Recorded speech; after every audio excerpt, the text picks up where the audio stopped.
Are you glad to be somewhere where there's excitement and positivity and things moving forward? Are you grateful for freedom? Your own and our part of the world, we've got to own it. Let's enjoy it and let's rejoice in it. But we're going to have a great time tonight because that's what this ministry is about. Thank you for being here. Thank you for participating. Now, how many have been to a crab feed anytime between March 2020 and now?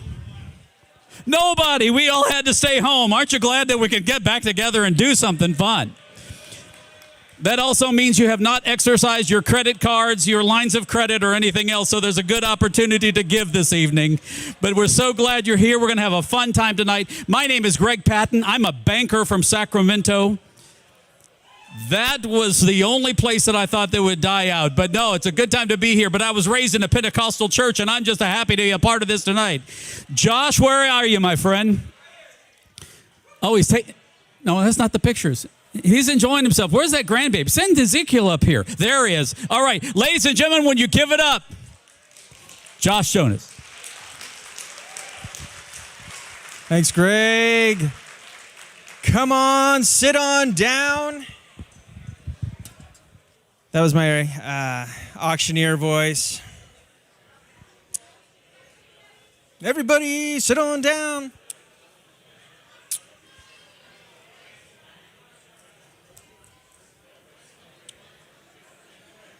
I'm going to move this because I'm going to trip over it.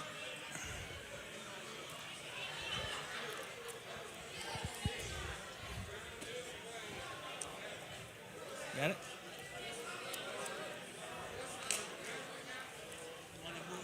Nah, we're just going to put it right there. All right, you ready to get going for tonight? You like free stuff? Oh, anybody want a beanie? I like giving out things for free. Here we go. Ready? Oh, it's coming.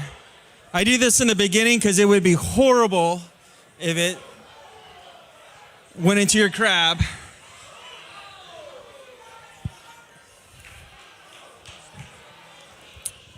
Well, I am excited. I'm excited to be here tonight, and I'm excited that you are here and that you would be... See, everybody just wants to talk with each other. It's fantastic. All right. Let's get this thing going so we can get in some crab. I'm not going to talk too long. My name is Josh Jonas. I'm the founder of Arukah with my wife, Kelly, who's running around somewhere. I'm so glad you're here.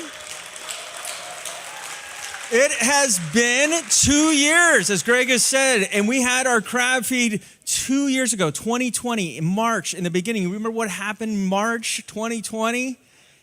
4 days later after our crab feed shut down. It was crazy. It's like God was like, I love you, Josh, and we're going to hold this off just a little bit longer. And then coming into this crab feed, I was like, with our board, I'm like, I don't know if we should have it. I don't know what it's going to be like in March. I mean, even February, we were kind of questioning some things. And then it was just like, God loved me once again. I must be his favorite. I don't know. And like everything opened up and it was awesome. But I am thankful that you are here tonight. And how many of you have been to one of our dinners?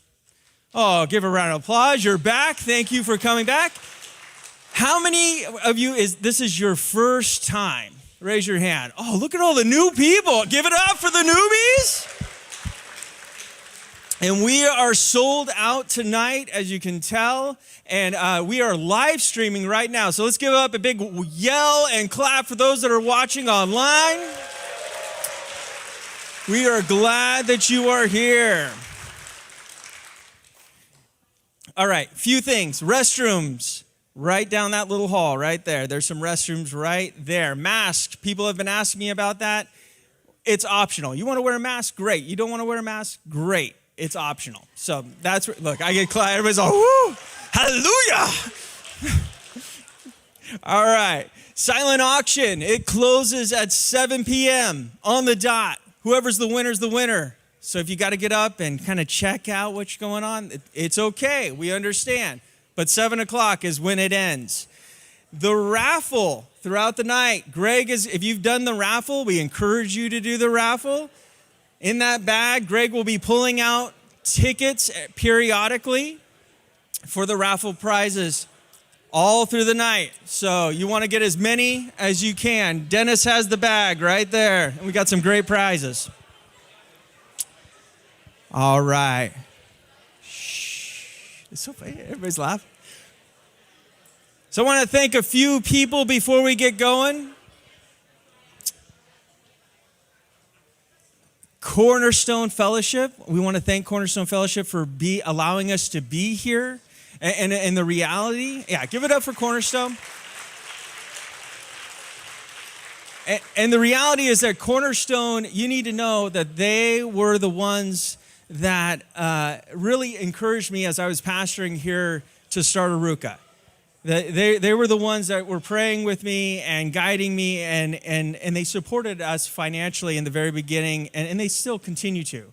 And so we are thankful for Cornerstone and all that they have done for Arukah to kind of launch us on our own and doing our own thing. So we're thankful for them. I am also thankful for having the most amazing wife ever, Kelly Jonas. She's right over there. And she hates it when I say this and do this. Not that she's a wonderful wife, but pointing her out. She's super behind the scenes. But I am, once again, I think God loves me the most because he gave me this gift. And you will never know how many hours that she has put in, not only to this dinner, I mean, countless hours. And she works full time for Pinnacle. Where's my Pinnacle Brokers team? Oh, right there. So she works with these crazy people right there. And so, you know, she works full time, and then she does this like almost full time, it feels like, right? With all the administrative and treasury stuff. And then when the dinner comes, she's putting in full time. So thank you, my beautiful bride, for all that you do. You are fantastic. And she deals with me. We've had incredible donors for this dinner. I mean, we really have. There are so many of you in this room right now that have made a basket, that have provided tables, that have provided live auction items for tonight. And just thank you. If that's you, I want to thank you for doing that and for being a part of this journey with us. The other people I'd like to thank are our volunteers.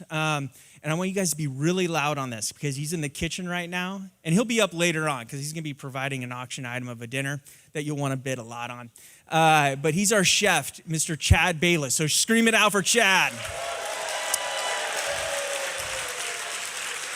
And then we also have our sound guys and tech guys, Mr. Stephen Botts and Mr. Trevor Stoneham. They are running everything for us, and we are thankful for them. I'm also thankful for Off the Street Ministry. They are a transitional home in Oakland, and Ron and Mike said, hey, we'll bring some of our guys out to serve with you guys. How cool is that? Fantastic organization.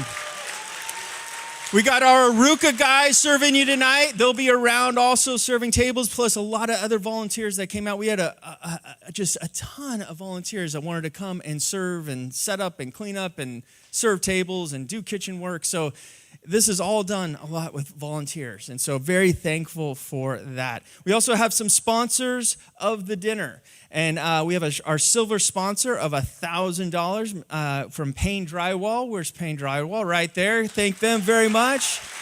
Scarlett and Eric, I'm so thankful for your friendship over this last year of getting to know both of you, and you guys are awesome people, and you run an awesome ministry and an awesome business. So thank you very much. And then we have a gold sponsorship of $2,000 from Alameda County Supervisor David Halbert. Where are you?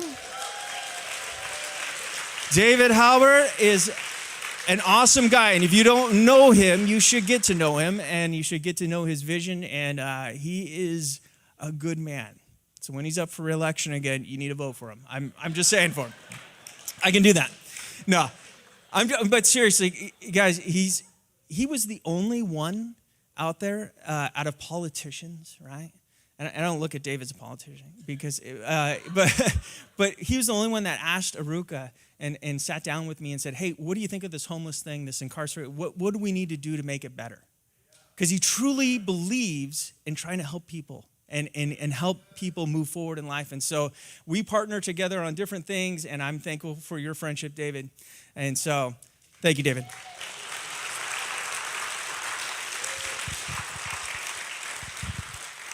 My hope and desire is that you would leave tonight here with a better understanding of not only what Arukah is about, but my hope is that you would want to partner with us to help further the mission and the goals of Arukah. It has been helping men move forward to a self-sufficient life. Those are our goals. That's what we want to happen. And then, of course, I hope that we are inspired, because you're going to hear some of the men's stories, and it's going to be fantastic. They inspire me, ladies and gentlemen. They inspire me to be a better man because of how hard that they work in the program of Arukah. And of course, I'm hoping that we're going to have a lot of fun and great conversation around the table and eating crab and chicken and pasta and an amazing meal, right? And my hope is that would all come together tonight in partnering with Arukah. And that's my hope, is that you would in some way, shape, or form would partner with us as an organization. I'm not going to talk long. I know you feel like I've been talking long already. But I really don't, because I want to get us to the dinner part and the crab and the stories of the guys, because really the stories that the guys have tonight is the proof of what we do, right? Like, I could be up here all day, night long saying, oh, Arukah's really great, and try to twist your arm and all those kind of things. But the reality is that doesn't mean much unless there's proof behind it. And that's the men in the program that have gone through our program and are living very self-sufficient and successful lives, and the men that are currently with us. And so that is the proof, right? It doesn't matter so much what I say. It really matters what they do. And we have seen great successes with these men that have come through and are with us right now. So what I'm going to do tonight is the what, the why, and the how of what we do. And I'm going to do that pretty quickly, right? But there's a problem, right? And I don't know that you know this or not, but there is a problem with our incarceration system. There's a problem with our homeless situation. But there's even a problem even greater with receiving men coming out of incarceration. There's a problem with it. We've got guys who are coming out, and the way it works is that they'll spend a lot of time in prison. Maybe it's 26 years. Maybe it's 14. Maybe it's 11. Maybe it's 3. But what if it's 26 years? Think about what 26 years ago was like. What was that? Was that 1996? What was 1996 like? Everything was different back then. And you come out of prison and you have $200 to your name. That's what they give you. And if you don't have any family support, if you don't have people to surround you, it is so difficult to move forward. They'll drop you off in a downtown location, and usually it's riddled with crime and drugs and prostitution, right? I mean, there's lots of stuff that's going on. And with that $200, you got to find a place to stay. You got to get to your parole. You got to get some food. You got to find a job. It's really difficult to do. It's a problem. And then we look at homelessness, right? I think we're all looking at I've talked to people who are from Sacramento, and they're like, oh, look at our rivers are filled with homeless people and tents, and we see that in Oakland and Livermore. We have the highest population in California of homelessness. And with incarceration, we have the highest point of incarceration in the United States, in the world. And many are going to be coming out every year. We're trying to release more and more out. But where are they going to go? Where are they going to go? We feel like we have a solution to this at Arukah. We feel like, and the reality is, and I got to tell you, I got to be really honest with you, it was an experiment when I started. It was an experiment of looking at what was happening to some of my friends that were coming out of San Quentin and going, that's not right. The statistic that 67% of men are going to go back into prison after 3 years isn't right. There's something wrong with that. So my hypothesis, right, of figuring out how can we change that? How can we make a difference in this area of when men are coming out of prison? Because I was seeing them go back, or I was seeing them get put in very depressed places. I was seeing them not being able to get jobs, not being able to get housing. being completely floored and stressed out about how much it costs just to live in the Bay Area. And they had no choice but to live in Alameda County because that's where they're paroled. And so the experiment was, well, what if we took a guy and we put him into a place like Livermore instead of Richmond or downtown Oakland or wherever that may be, or downtown San Francisco? What if we pulled them out and pulled them into a place like Livermore? Livermore's pretty nice. What if we gave them a safe home where they weren't being stockpiled in a room where there's 20 guys in a room living with each other, but there's 2 guys in a room? What if we gave them some dignity and some value? What if we got them connected in ways that they've never been connected in their life before, with jobs, because we know of employers? What if we got them connected into churches? What if we got them connected into community, into serving and giving their lives away? And what would that do to somebody if you got them into service? What would that do if you got them into a men's group where they could build relationships with other men so that when they left the place, that it wasn't just they were relying on the organization, they were relying on other men to keep them accountable in life, just like I've got people in my life to keep me accountable. What if we did that? What if we got them connected to really good paying jobs where they could be self-sufficient so that they're not living on the government system anymore, that they're actually pouring back into the system? What if we got that? What if we did that? And that was the experiment, right? Like, what if we gathered the staff that was around them and actually had them like loving and caring and didn't look at them like a number? They weren't getting paid for them to be there or anything like that. They weren't a financial thing. They were being loved and guided to move forward in life. That was the whole goal.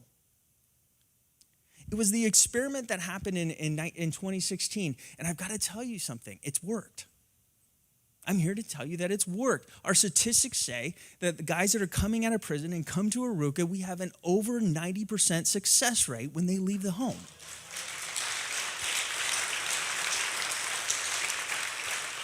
Now, don't clap for me, hopefully, right?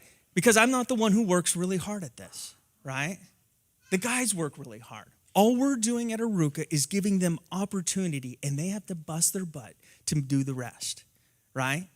We'll get them connected. We'll help them with financial management and all that kind of stuff, right? We'll help them with all those different things, but they've got to work hard. And if they don't, well, they don't do well. That's life though, right? Just like you all have to work hard to do well. So that's what we do. That's our solution. And we're hoping that you'll partner with us. Now, I have a dream and a vision that I feel like God keeps on putting into my heart, and I get scared. Right now, I'm like shaking to even tell you about it, but I know, and I've encouraged other people who do nonprofit, if you don't say something, you never know, it'll never happen. And so I felt like tonight that I'd share you this dream and this vision that I feel like I'd like to take Arukah. Now, I don't know when it's going to happen. I couldn't tell you. But I feel like there might be someone tonight or someone that knows somebody that might be able to help us with this direction. I believe Arukah is a great organization, but we're limited. We're limited in a few different ways. This drug epidemic is in this crisis that we're in. If you don't know we're in a crisis, man, you gotta open up and look around us. We got kids that are dying of this fentanyl stuff and this opiate crisis. It is bad. The meth is bad.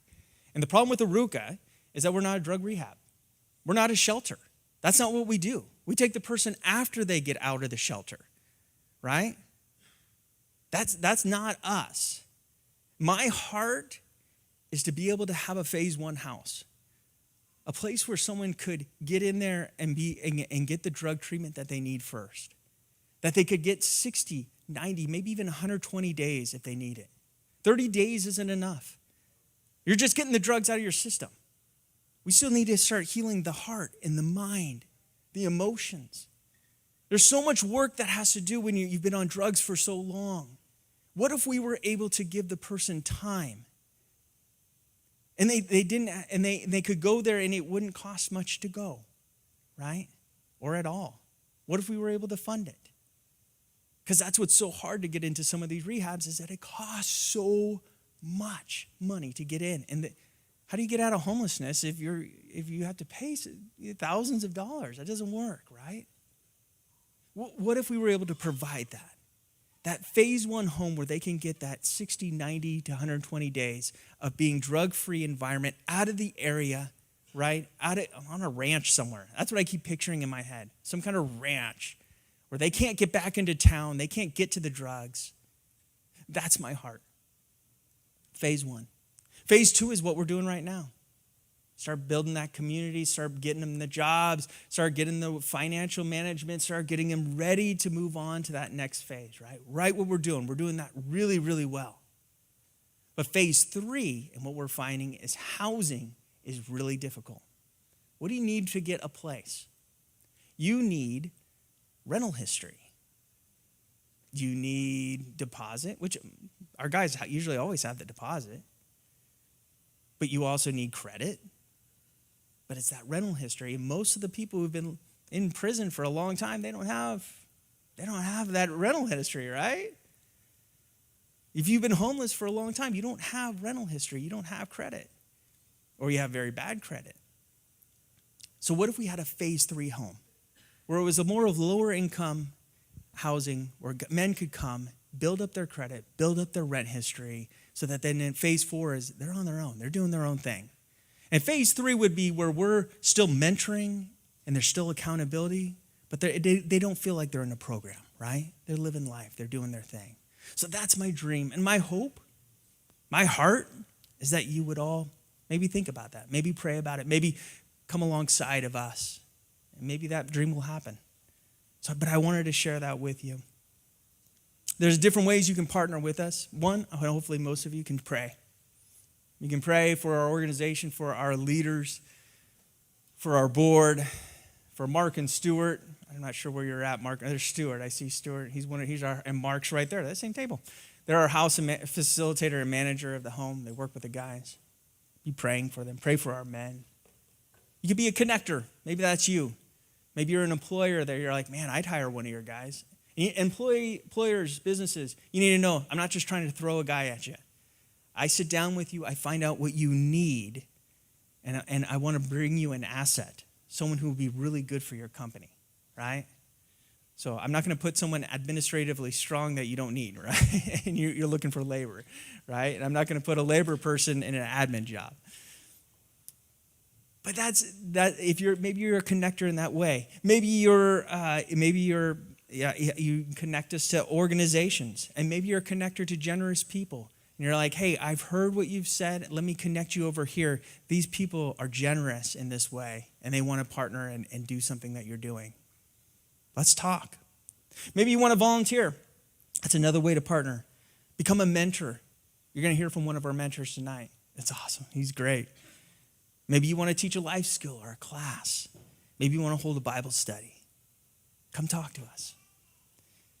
And why we're all here, hopefully, is to give. And I don't like asking for money. You can talk to anybody about it, but I do understand that this organization, it takes money to do, right? Amen? I mean, that's the obvious thing. It costs about $200,000 a year to do it, and nobody's getting rich. We're super frugal. We try to cut it down as much as we can to be able to run this great organization.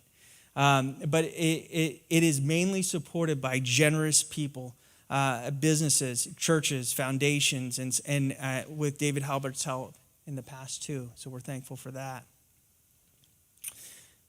I have a 200-year plan. You guys have your 200-year plan? Don't?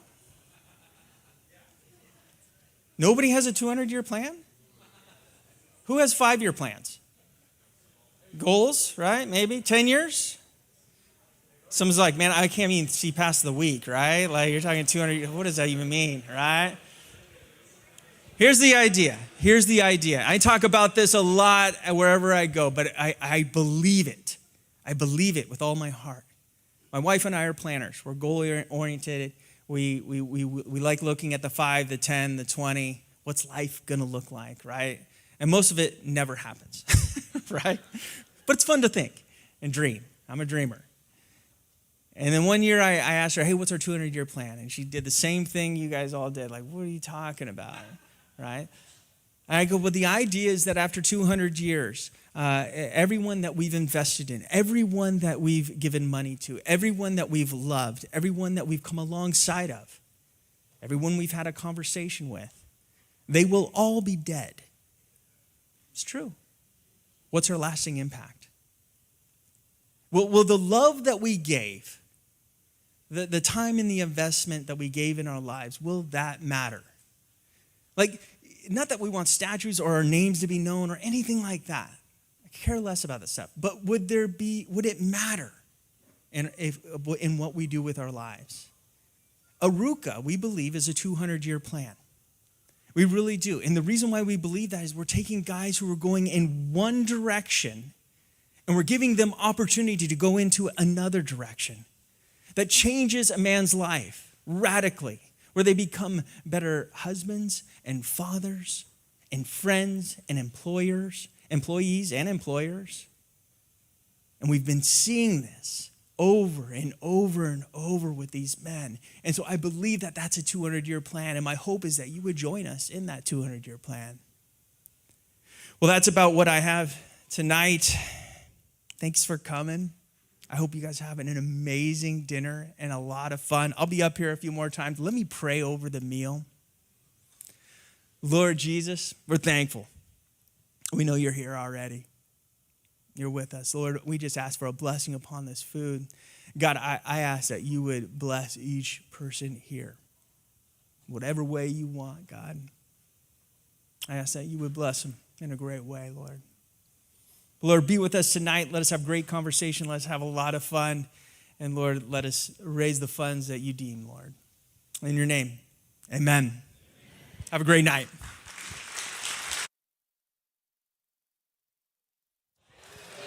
All right. So let's settle in back in. Throughout the night, this is how it'll go. You'll eat a little bit, you'll have conversation, and then I'm going to really rudely interrupt you so that you can hear a great story. But this is my friend, John Moore. We've known each other long time. Long time. Long yeah. time. Way before Arukah, right? I remember when you and Kelly were emptying Arukah out. Yeah. We brought some boxes for you so you can pack things up. We did. And I knew you even before that. Yeah, even before that. So I'm thankful for you. I'm thankful for the hard work you've put in these last couple of years. Even before you got to Arukah, you were working hard. And John has been with us for what, about 16 months. 16 months. A little longer than we expected. But exactly. For good reason. And that's something that we do at Arukah, where if a guy needs a little longer than the 12 months, then we'll work with him on that. All right? So, we're not like you're on the street, 12 months, done, right? I mean, we're going to work with that person. So, John, why don't you tell everyone here, we were talking a little bit, you were going to tell us a little bit about your story before you were homeless, and then how you got there, and then how you came to us. Okay, yeah. Well, I had a job and everything, and then I really, of course, lost the job.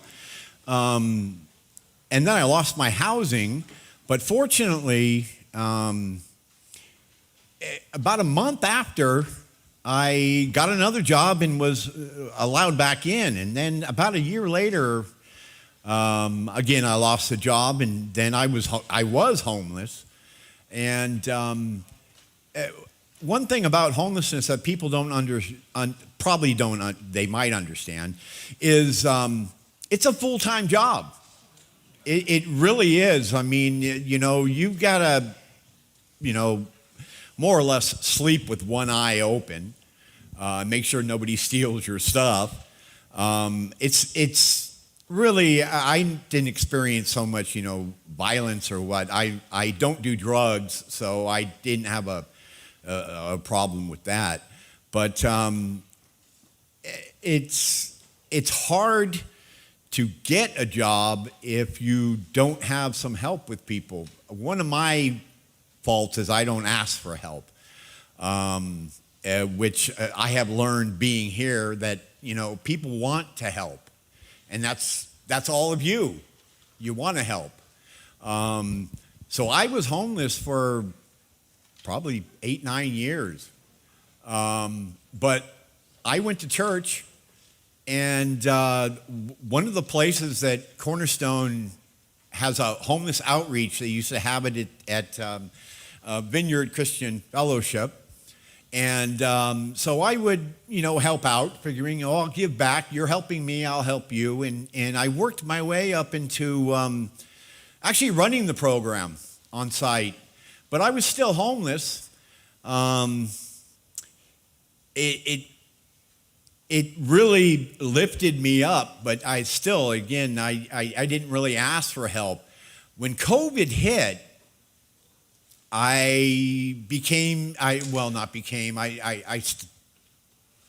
had a drinking problem. So I went into rehab for 4.5 months and really straightened myself out. And then after that ended, I reached out to Josh and Mark, and I did not have to live on the street a day. I came to him and said, hey, I really need your help. And Mark interviewed me, and it was like he interviewed me and I was there that next night. That's the love they show. Excuse me if I choke up.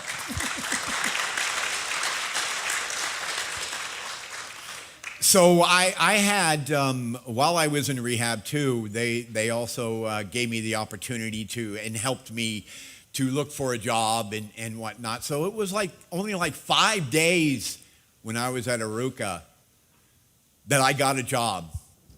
So I got a job. I've been working ever since.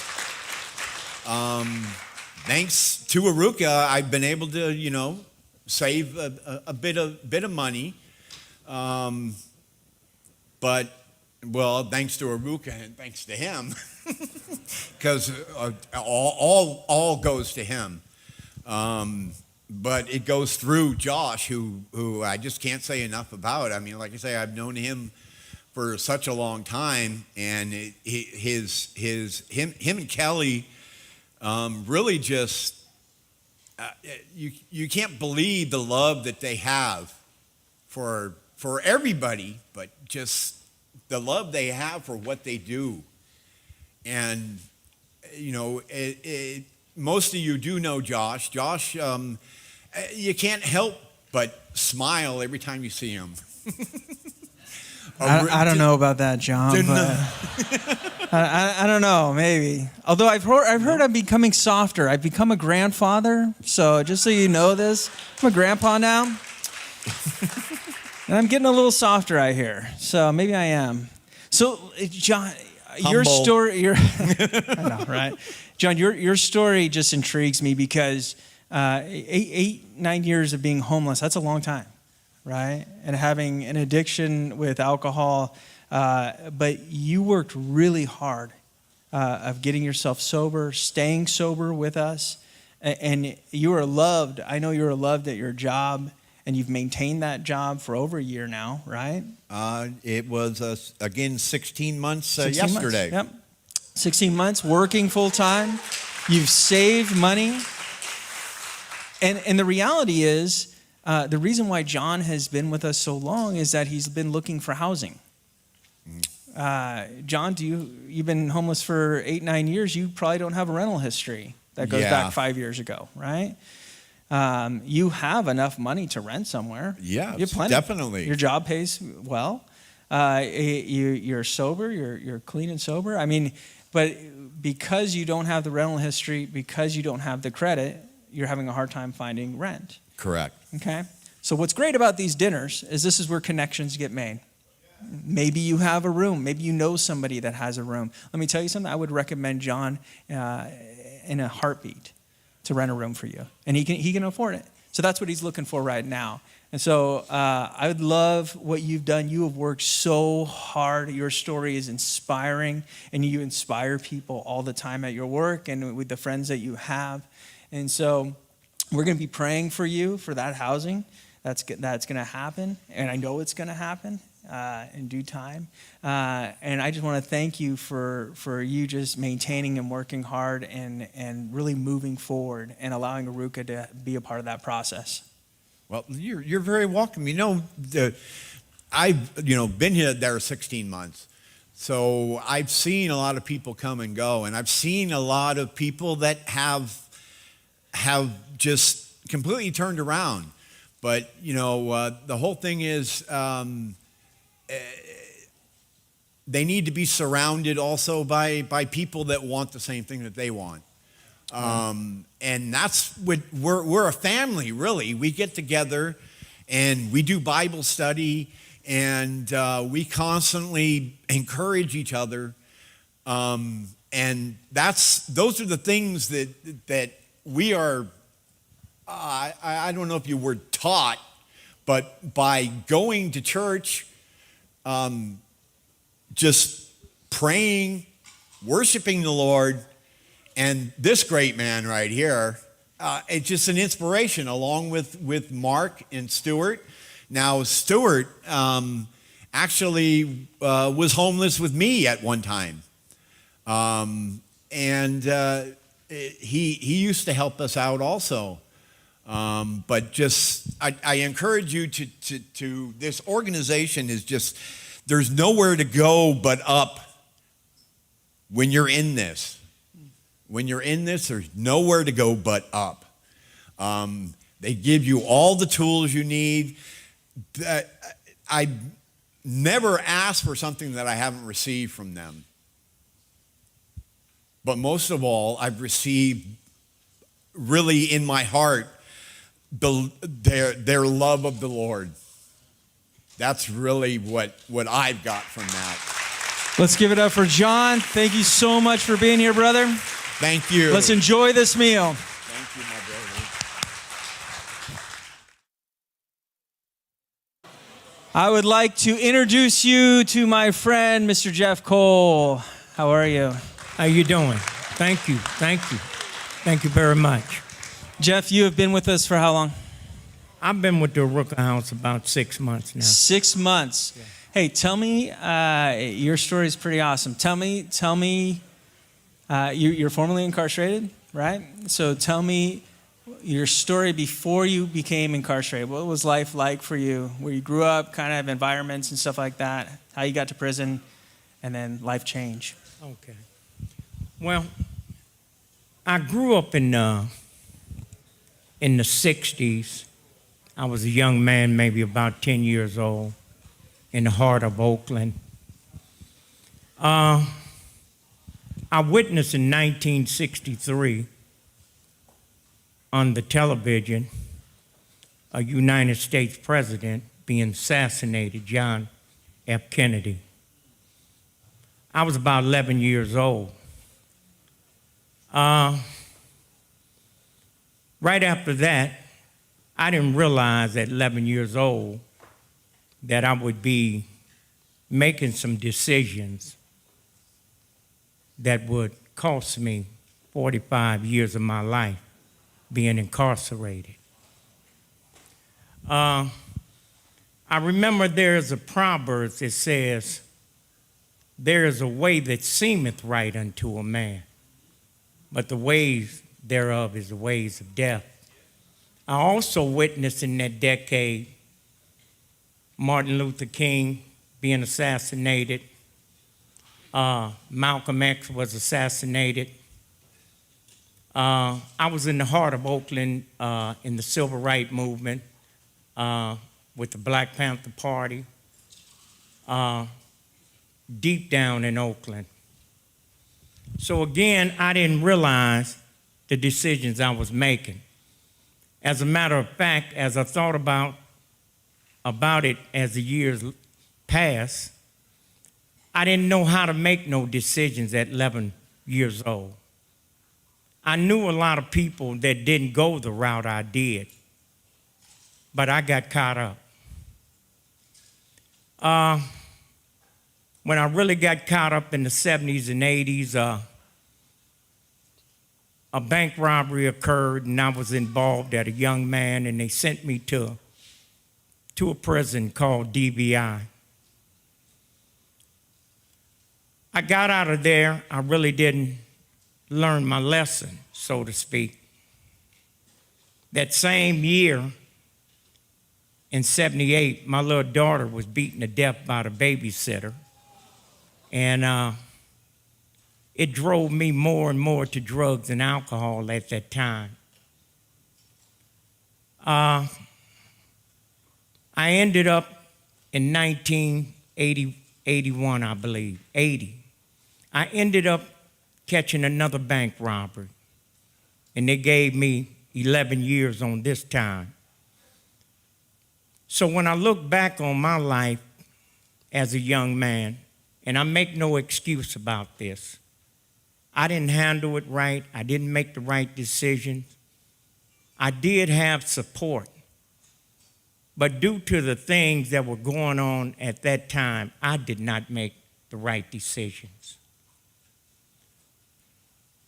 I ended up doing that 11 years, but what occurred was, I recall in 1984, I was sent to CMC, and my neighbor and my other neighbor was into a fight, and he fell down and he died. And I was in between both of them. As a matter of fact, I consented to even the fight, but I didn't know it was going to turn out that he fell and accidentally would die. So they gave me another 11 years. So at that time, when I went to the hole, I remember there was a Christian officer named, I'm not going to name his name, but he seen I was going through a real tough time. So he used to come and feed me and pass me literature, Christian literature. And I accepted it. And finally he asked me, did I know the Lord? I said I grew up in a Christian home, but I wasn't walking with the Lord. So he led me to the Lord then. But I didn't realize that it would be years later before I started walking out my own salvation with fear and trembling. However, I started witnessing and the Lord started using me, and I got out. I got out in 1995, and I thought I knew enough about the Word of God. I was zealous, and I felt the Lord told me to start a ministry. But I didn't realize, nor did I count the cost, that I hadn't really been tried out there in the free world after the 17 years I'd done. So I got involved with a young lady for a couple of weeks, and something was wrong with that situation. But I still recall what she said after the inappropriate action that went on. She said, "Where's Jesus now?" But she said it in such of a smirking way that it really discombobulated me. I stumbled out of her apartment. The ministry that the Lord allowed me to start, it just crumbled. I ended up feeling so bad and so ashamed that I robbed a bank, another bank, and they gave me 25 years of life. When I went back, when I first started on my first year, I knew I was saved, and I had to ration it out. How can a person be saved and claim to be filled with the Holy Spirit, but do a crime like that? But now, over the last 20 years of ministering to men's and doing yard ministries, I see that can happen to anybody if you're not being very careful or very vigilant. So the first year, I ended up started back ministering, then I found out my mother died. So I was in the hole. So when she died, it affected me so bad in 2001 that I ended up trying to commit suicide. And I cut my wrists. So after I got out the hole and the years went past and the Lord revised me, and I was back witnessing and doing things for the Lord with the men's in prison. It dawned on me that I never might get out. I might not never get out of prison again. But you know, there was a point in there I felt that would be okay, because I started really seeing many men all around me, a lot of them that had been ripped off at an early age when they was 10, 11, 12 years old, and they was never able to get out of the cycle. And I left a bunch of them just 6 months ago, and I know their stories. And sometimes I say to myself, were they really responsible? And then I realize even more, the enemy is totally real. And I knew that he had ripped them off the same way he done me.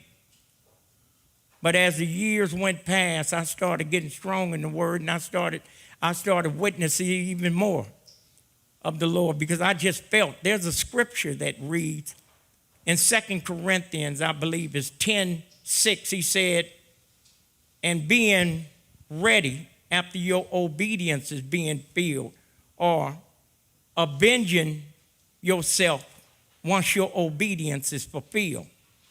So I've really started taking a real dislike for what the enemy had ripped me off in all my life. So I started just witnessing. The Lord gave me a gift in that he will allow me to win men to Christ, and that's what I did. But it was God, because he had prepared the men's heart. I just had to be a willing vessel. But however, the years went on past, and I ended up suffering from illnesses like Crohn's, lupus, COPD, asthma, and different things. And the Lord gave me a scripture that I still remember. It's in Proverbs 18. It speaks about the spirit of a man will sustain him in his sickness. And that's the scripture I ran with all them years with the brothers on the yard. And then finally, they called me to board, just random. The Lord opened up a door. He said, you go on the board.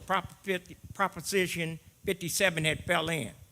And my crime yet and still was a bank robbery, but it still was nonviolent offense because nobody was hurt in there. So to speak, I didn't put my hands on no guns or anything involved. So I went to the board, and they asked me in the board, what would prevent you from doing that again? And I had been taking NA and AA, but, you know, my hope was in the Lord. You know, it wasn't in the NA. I got nothing against that. I just spoke at a meeting Friday night here. But I know who my deliverer is. I know it was the Lord that delivered me. Amen. Yeah. So, Jeff, how many years total? In and out? This time it was 21 years. This one was 21, but what was before that? How many years complete? Say that again? How many years all the way? This one was 21. All the total from 18 years and then 21, and there was some in-between time. It's about 40-something years altogether? It was over 40. Yeah. And I want to say this before you say anything else. Hang on, put your mic up to it. No one can hear you. I remember... Jeff. When I... Put your mic up. No, everyone wants to hear what you have to say. I remember when I came to the Arukah house. And remember when I came for 6 days after 21 years. And they snatched me back up and put me back in prison for something that occurred in another house. They said it was an aspirin or something. Yeah. It was a different thing. And I looked in your eyes that day because I was shattered. I worked so hard. It was so much to get there and then get snatched up. And then I seen it in your eyes, and you asked them, I still recall this. You said, what have he done? And you started talking to the parole officer, but yet and still, They still arrested me, and I went back for 6 more months, and I came back to the Arukah house. I stayed in contact. You allowed me to come through then. But I just want to say to you, I appreciate that, man. I remember that. We fought for you because it was a bad allegation that happened to you on that. But let me ask you this real quick, because we want to get the crab out here, right? Okay. That's what we want. So we gotta get going here. Okay. How's Arukah, just quickly, how's Arukah helped you for the last 6 months that you've been out there? I know that instance of us fighting for you to get back into the house with parole and the board and stuff, but how's your experience? Well, I'll just tell you, the Arukah house to me, and let me just say it like this. It's because of your demonstration, Mark's demonstration, Stewart demonstration, that the love of God that you guys showed, and the patience that you guys displayed and you demonstrated. You know, I never seen you get angry once. I never seen you get pushed out of shape. You still got another 6 months though, so. But I just want to say, because of the Arukah house, I'm able to acclimate. You know, the Arukah house has allowed me to have relationships. You encourage different things. You've been there for me. Go ahead. I know. Well, I was just thinking about that acclimation, right? 21 years this last time, 40 over time. It takes time to acclimate. It takes time to get back into society and just get into the flow of society. It takes years, actually. There's so much that has happened in the trauma of being incarcerated for so many years. There's a lot of trauma that happens. And for Jeff, I mean, you're a good man. I love you, brother. I mean, you're a good man, and you're working hard right now. And you are at a different stage in life than a lot of the younger guys that are in the house, right? So our approach with you is going to be different, right? It is. It's not a one-size-fit-all program, right? We're taking a different approach with you. But, giving you that time to breathe, hopefully, is hopefully helpful for you. It really has, because if I probably would have been in another program, just the time, you guys, and the patience, and anything, a vision, a plan we want to work on. Yeah. You help us. Yeah. Not only we don't pay for anything, the board or the food, even your wife got involved in the financial, will help us how to handle finances. And that's one thing I really never had, but yet still she would take the time to find out where every dollar went. And I'm just saying, there's computers there. I'm taking advantage of that. We try to teach you that stuff. It's good. So thank you so much, Jeff. We love you. Yeah. Let's bring on the crowd. Thank you. Thank you.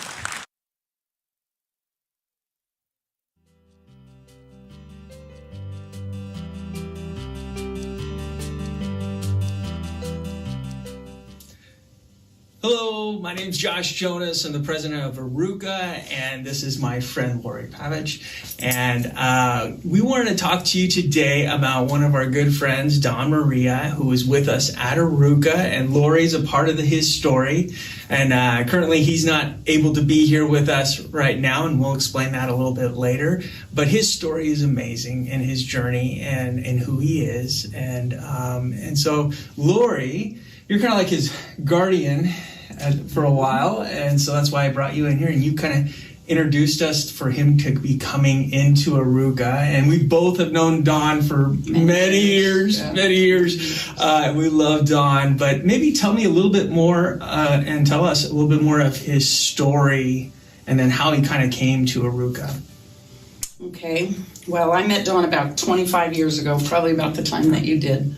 And we became quick friends. He has a huge heart for the homeless, hunger and homelessness. So we just got very involved in a homeless ministry. And Don we were also missionaries, and Don took kind of the whole missionary lifestyle to a whole different level.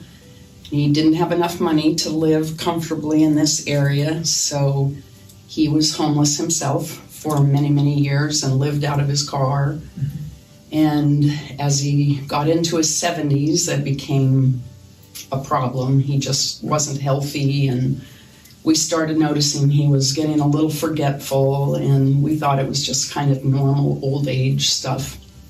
And then one day, Don disappeared for 3 days, and everyone was looking for him. And when he came around again, we found him in Niles, and I thought maybe he had had a stroke. And so we took him to the VA, and fortunately Don had spent 6 years in the Navy, so he had VA benefits. He's a vet. He's a vet. Served our country. Yeah. It's awesome. So he had VA benefits, so took him to the VA. They did months worth of testing and discovered that he has beginning to moderate stages of Alzheimer's. So we knew he couldn't live alone anymore. And having been involved with the homeless, I knew several people that had gone through Arukah successfully, and we're friends, so I called you, and that's how we ended up. Yeah, and Don wouldn't be our typical guy to take in, right? Right. When he, how do you move him forward? What does that look like? Because obviously he's not going to be getting a job at his age, because by that time he's almost 80, I think he was at that time. Yeah. So he's not going to be getting work. The money he has right now isn't self-sufficient, and he has dementia, which is something, or starting of dementia, and that's something that even we were kind of like, oh, I don't know, right? Like, because what is that going to entail? How are we going to care for him and love him right where he's at? And we knew Don wasn't a perfect fit for Arukah, but we knew Arukah was a perfect temporary fit for Don. Right. And I think when we had talked, if I remember right, it was like, okay, how do we move him forward with the VA? How do we help him and give him time so that the VA can help him even better than what we can do, right? And so that he's not on the street, because we both love him dearly, and we don't want to see him homeless on the street with dementia. That just would break my heart. I couldn't bear that. So we took him in, and he was with us, and he was with us for almost 2 years? Almost 2 years. Almost 2 years. Which was a blessing, because it's a Christian home where I knew he was surrounded in prayer and with compassionate, kind people. I knew he was getting healthy meals, which he wasn't getting when he was taking care of himself. And I knew he had a safe place to sleep, and it provided me the time I needed. I didn't know I would need this much time, but navigating the VA system wasn't real easy, and at least Dawn was taken care of until I could find a place in the VA. And you did an amazing job. I know that it was hard, but you were the fighter for him and his advocate, and so I'm thankful for you, because I know I couldn't have done that, right? Yeah, that's what you do with Arukah. I know, but his was a lot more, and you did an amazing job. And 2 years went by, and a lot of different things happened with Don during that time, and we did see him declining. We had COVID. We had all kinds of stuff, right? And but the story ends well for Don. So kind of tell us a little bit what happened and how it happened. Okay, so he was nurtured the whole time he was at Arukah. He was well taken care of, and in the meantime, I was able to finally find a place at a memory care facility in Redding.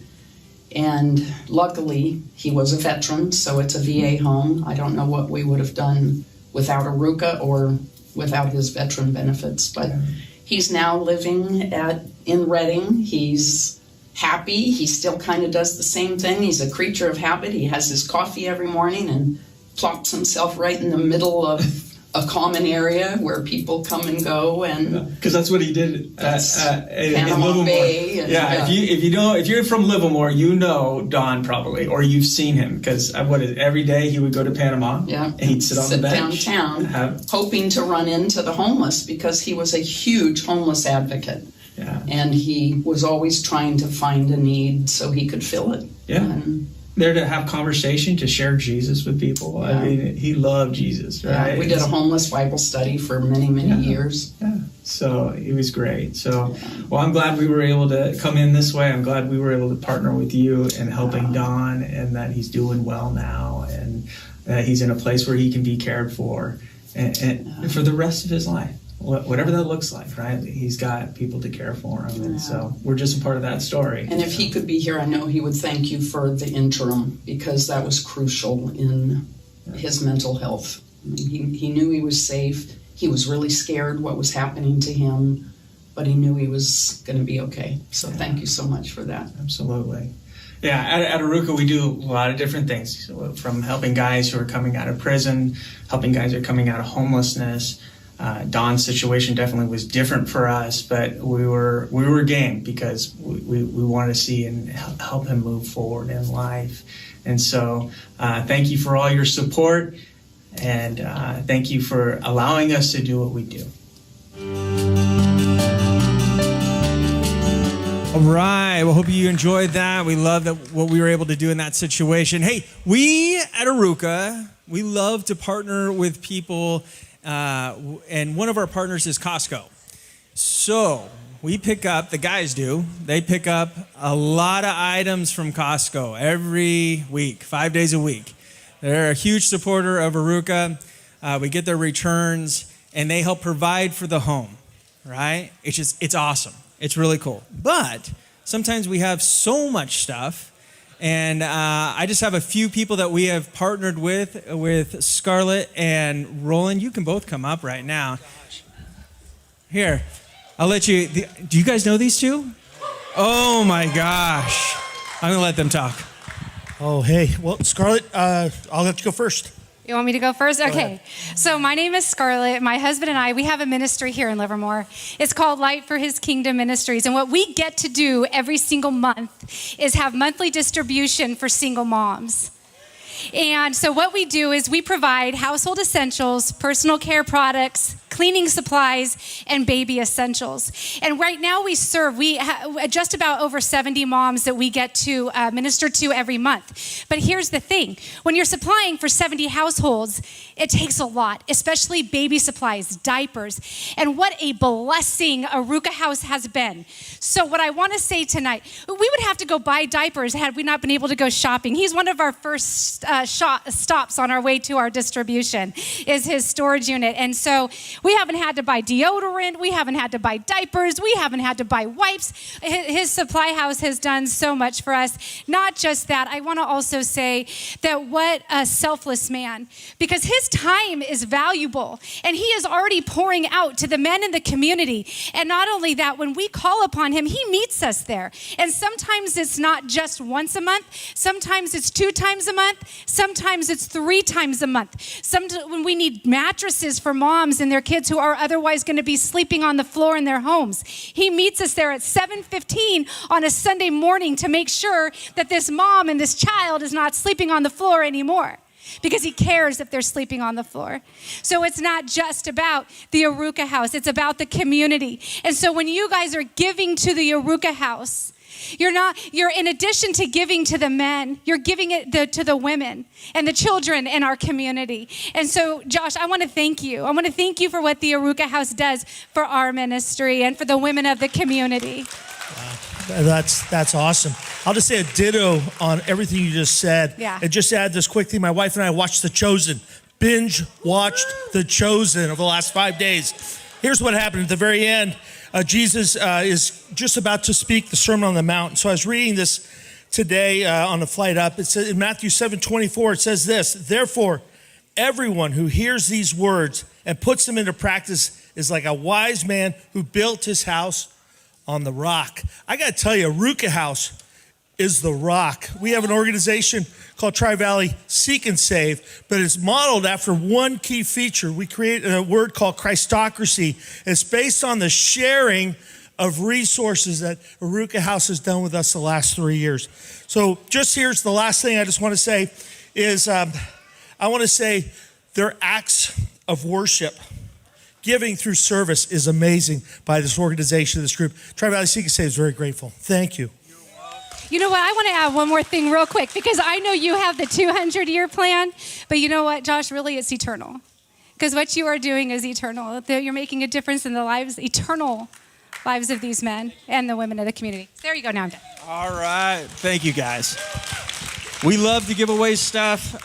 It's not about us. It's about the community, and we love to get the men into the community, into helping, serving. And when we get blessed, we want to bless others. And so we try to partner with many different, different ministries out there to help support the community. So it's been pretty awesome. I got another person I'd like to introduce you to, Mr. Eric Lee. Some of you might be thinking, hey, what would a mentorship look like? If I wanted to be a mentor of one of the guys, well, this is one of our mentors and Bible study leaders, and Dave Ramsey. You come and do Dave Ramsey with us too. You do it all. I should hire you. Man, you're doing a lot. No, we love you. He's one of our volunteers. Give it up for Eric Lee. Thank you. First of all, thank you, Josh and Mark, for just allowing me to be a small part of these brothers' lives. My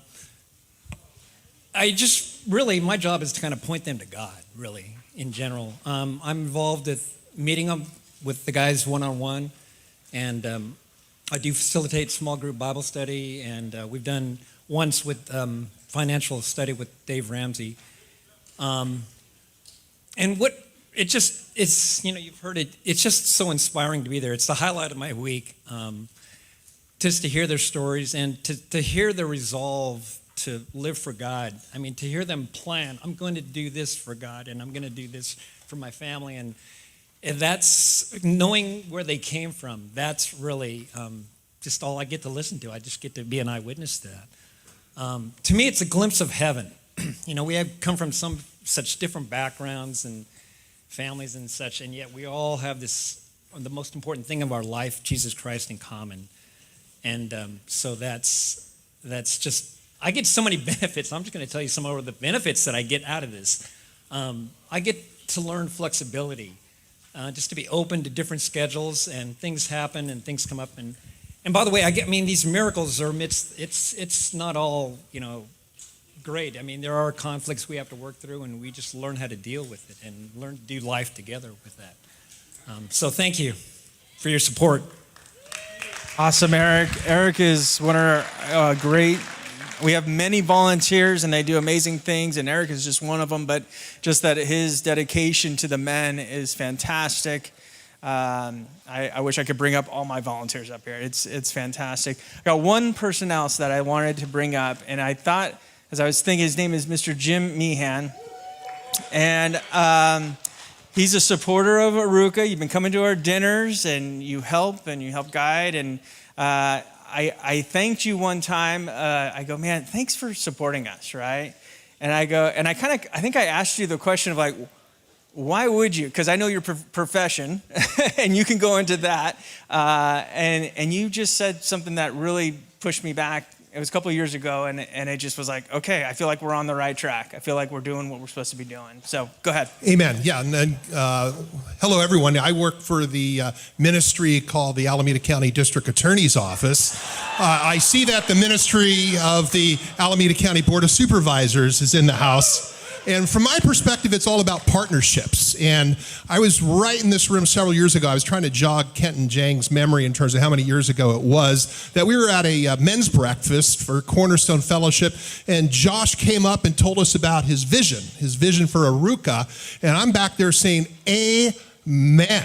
This is what we need, because I'm 30 plus years in the Alameda County District Attorney's Office, and probably 2/3 of that I've spent just cranking out jury trials. And I would joke with Pastor Chris Mullen from the ministry involving Mercy and Grace Ministries, thank you, that if it wasn't for my efforts, he wouldn't have anyone to minister inside.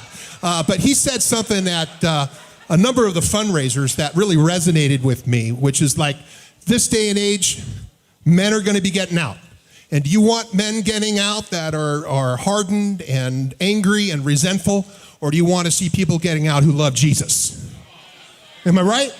Yeah, so for me, what Arukah represents, from my perspective as a prosecutor, is an option that men can take advantage of. We have the reentry courts, we have drug courts, we have veterans court. I have my good friend Judge Stuart Hing from the Alameda County Superior Court with us.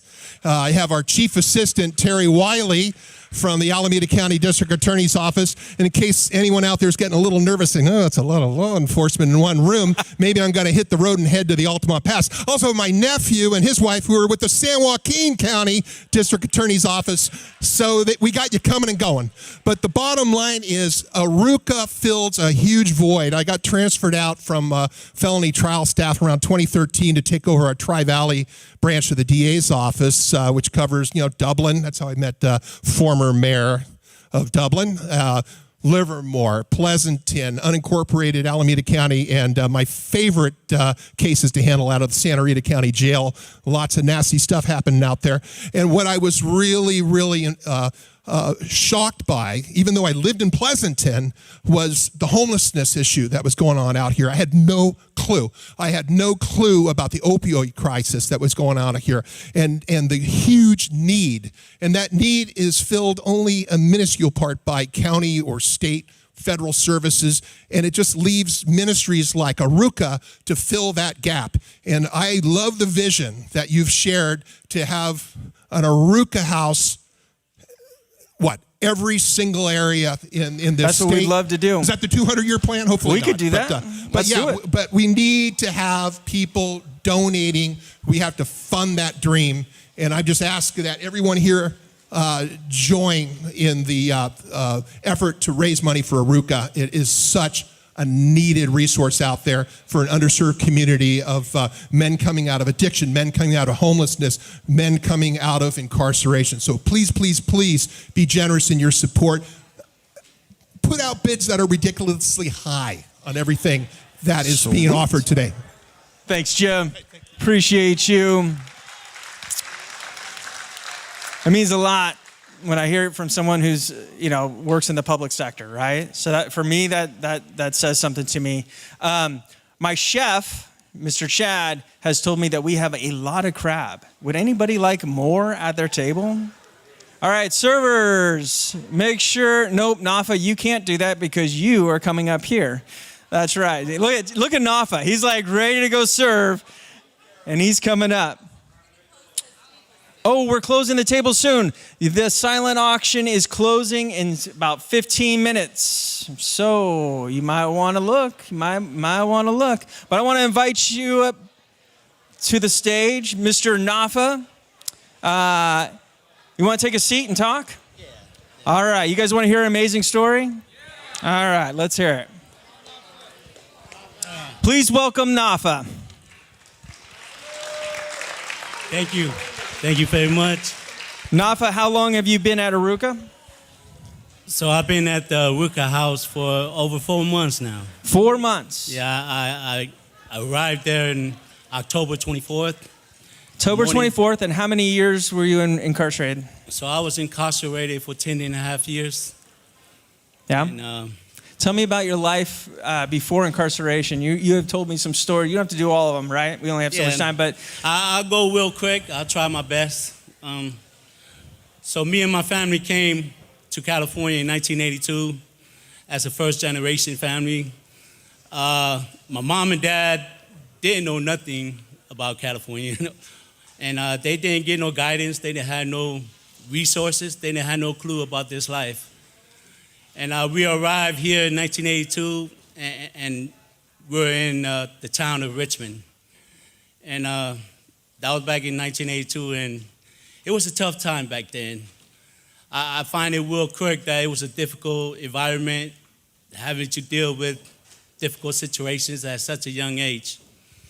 So I grew up with hate. I grew up angry. A lot of times I found myself as I went to school that I didn't want to go because I was getting hurt, me and my sister and brother getting jumped by people because, I don't know, maybe because we look different than everybody else. It got to the point where at 11 years old, I just got fed up with it and joined a gang, got involved with people that fit the same script as me. They were having the same struggles. So we became a pack. That was in 1987. I became a terrible person, started making bad choices, started stealing, started hurting people, did whatever I can to survive. And in 1992, I really became a big deal in the gang I was in. When I really got initiated in the gang, I got jumped in 1992. I was supposed to be part of the first generation, but I told the group of people that I wasn't going to be in the first generation and wanted to be the first in the second generation, and I told them I'll be the leader. And as everyone knows, being a leader, it has a lot of responsibilities. And because I had those responsibilities, I had to make an example out of everybody else that was following me. And by being an example, I did things that I'm not proud of, hurting people and shooting people. And because I took on that leadership role, I got incarcerated real quick. Just when I got jumped in 1992, I caught my first term that they gave me 3.5 years in CYA, stands for California Youth Authority, for a shooting in the middle school. And after that, I came out like a month later, did another shooting at a high school about a month after I got out. So now I'm in juvenile hall in 1992, and they sent me to YA for 3.5 years. So from 1992 to almost 1996, I was stuck in a place where it was like a miniature prison, where there were a bunch of kids like me. I thought I was the hardest gangster, you know, and when I came there, I realized I wasn't the only toughest guy around. So after that, I got out, called another case in 1997, and I ended up in prison. From 1997 to 2006, I was incarcerated in prison and did some things in there that I'm ashamed of, but I had to do it to survive, and survive I did. But I always try to make sure that I wasn't gonna put myself in a situation where I was gonna be the one getting hurt. I always played it safe. And then I got out in 2006. I thought I was gonna make a difference. I said I was never going back. But in my mind, I was half foot in and half foot out. I wasn't ready to change. So in 2011, well, before 2011, I was burning bridges. I was just hurting everybody, whether it was my family, whether it was my friends, whether it was my lover, whatever. I hurt a lot of people because of my alcoholism and my drug addiction, mainly because of my alcoholic. So I found myself in 2011, I was holding on to one last person. Then in 2012, that person gave up on me. And I was in Santa Rita in 2012, struggling. I was lost. I was beat up inside. And I was going to give up one night while in the cell. I was looking at a vent that was in my cell, and I was thinking about hanging myself because I was tired of living. And I was blaming everybody for it. So before I made that decision, I looked up to the heavens, and I asked God to take my life because I was tired, couldn't do it no more. I needed help. And from 2012, I was saved. That was the best decision I made. And I was talking to God that night. Help me, God, take my will, take my life, for my life's been unmanageable. So God and me, we made a plan. We made a pact. I started setting goals, things that I needed to do as I was prepared to head back to prison. And the things I did was I knew I had to get involved with things that's going to help me change my life. And I got involved with self-help groups, with God leading the way. And those self-help groups was The first ones I took was NA and AA because I knew I needed help with my addiction. That was one of the key factors that caused so many loneliness and people who left me. So I took those classes, and then I took anger management because I knew I had a temper. I knew I had to find a way and understand why I had that temper. So I graduated from that class. I got involved in a class called AVP, and it stands for Alternative to Violence Program. And that opened my eyes up. That helped me understand why I did the things I did. And the thing is, by the grace of God, I'm up here talking to y'all. I'm normally one of them guys who's so scared, afraid to talk to people. I didn't know where this come from. I thought I'd be up here emotional and can't speak too much, and Josh will have to carry me out of here. But thank you, Lord. You're great. You know, what I see here and what I've seen in your life, because he tells a story, right, about how hard and strong and the things that he's done and stuff like that. And then I meet him and talk with him. God has been working in him for years and doing the life change in him for years before he came to Arukah. Because what I see in you is it's like this super soft and kind and gentle man that loves Jesus. And it's fantastic. You have this servant heart. You were the first one. Right over there, when I said, anybody need crab? You saw someone's hand going up. You knew you had to come up here, and you're like trying to get them crab. I was like, what are you doing? But that's your heart, right? Yes. You've been that way since day one. You're a very hard worker. And I know that since you've been with us, you've gotten a job, right? Yeah, job. You're working? And it's amazing. So I've been working with this job as a community ambassador. And the amazing thing is they made me Employee of the Month. There we go. Less than 4 weeks. Come on. You know, and it was really a part-time job for the time being that expires in June. And one day, one of the executive managers walked up to me while I was doing my job, patrolling the streets and taking pictures. And he told me that, you know, that they wanted to see me in the office. And they wanted to transition me into a regular employee.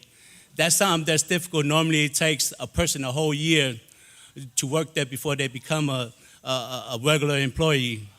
So it was a blessing. That was a blessing. That's by God. That's by God giving me the will to work hard. You know, I was determined to be the baddest gangster, which I wasn't because I was always incarcerated. But now I am determined to be the hardest worker and to be the best I can be and a role model for other people who's coming out of prison. Well, you definitely are that. Hey, tell just a little bit, since you've been with us for about the last 4 months or so, how's Arukah helped you? Oh my God.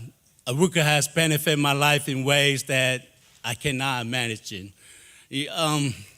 Me coming out of prison, first I just want to give thanks to my brother and best friend, Daryl. He's right here. Without him,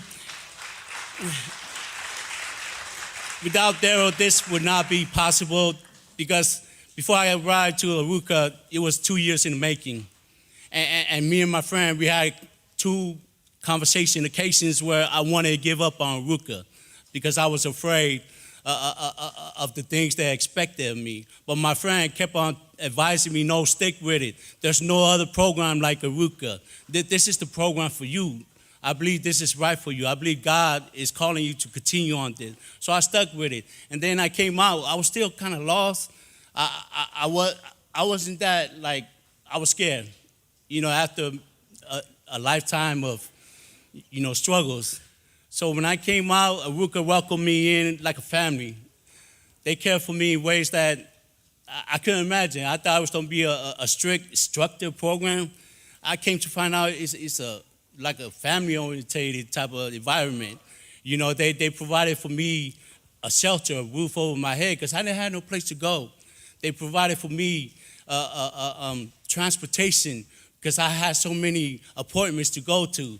and I didn't want to bother people for rides, so they gave me Clipper cards. They provided for me a bicycle. They even provided for me, my family, mattresses because they needed it. They did so much for me, and I appreciate what they did. And because I was determined to do everything right with their guidance, I am where I am right now. I have a job, and I have family and friends now in my life that I lost before. You know? Amen. Right on. Thank you. Was there anything else you'd like to say to the people here? I just want to say that y'all contribution and y'all funding, it does not go to race. You know, it helps people like me coming out who gave their life to God and Christ and just want a second chance. That's all I wanted was a second chance. And Arukah provided me that second chance. And I took it and run with it. And I'm thankful for it. Right on. That's the kind of guy that we're looking for Arukah, right? Like I said, we're not a shelter, we're not a rehab right now. We were looking for men that are determined to move forward and just need opportunity. And Nafa, you are taking the opportunity, you are running with it. You're doing an amazing job. I love you, brother. Thank you for speaking, man. Give it up for Nafa.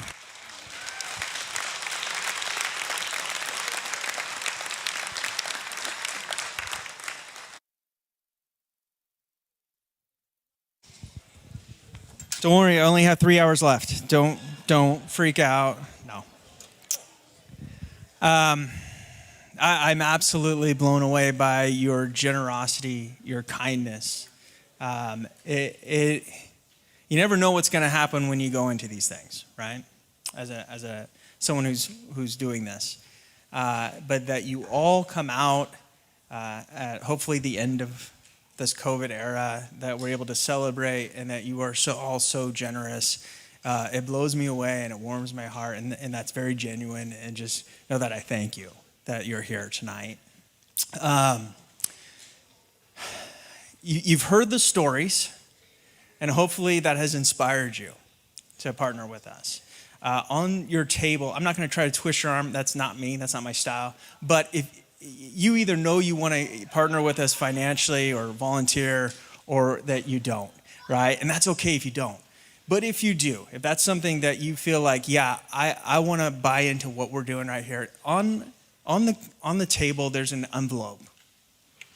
And there's some cards in there, and if you want to give, you can put checks in there. You can put if you want us to input the credit card, but we would ask you to give generously to this organization. You've heard the stories, you've heard the impact, you've heard from our DA, you've heard from our mayor, and you know, we've heard in all these different ways. So I don't need to say any more. But if you want to give, maybe you didn't get your auction item that you wanted, or whatever, but if that would be you, and you want to partner with us, we ask that you put that right in there, and we'll have people collecting those, so you can leave that on the table.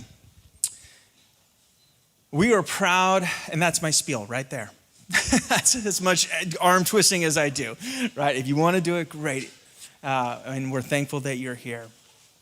But a few housekeeping order things before we close the night. If you've won an item, an auction item, we're going to have 4 checkout processors right over there on the side near the stage.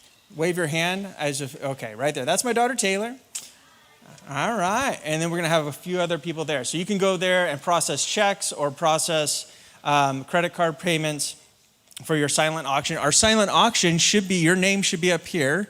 So if you won, you'll see your name up there, and you can go get your gift. They just pay first, and then we'll get you what you won, okay? So you can do that. If you want to get some more Arukah swag, I see some of you have sweatshirts, and everybody's looking at this. They're like, oh, is that me? Did I win? We have a swag table over there, and you can get on the way out. And let's see. Anything else? Am I missing anything else, Kelly? I don't even know where Kelly is. That's it? She's gone? All right. Well, hey, I love you all for being here. I'm thankful for you. If you ever want to grab a coffee and get together and talk about Arukah or talk about life, just hit me up. I would love it. Thank you so much for coming, and God bless.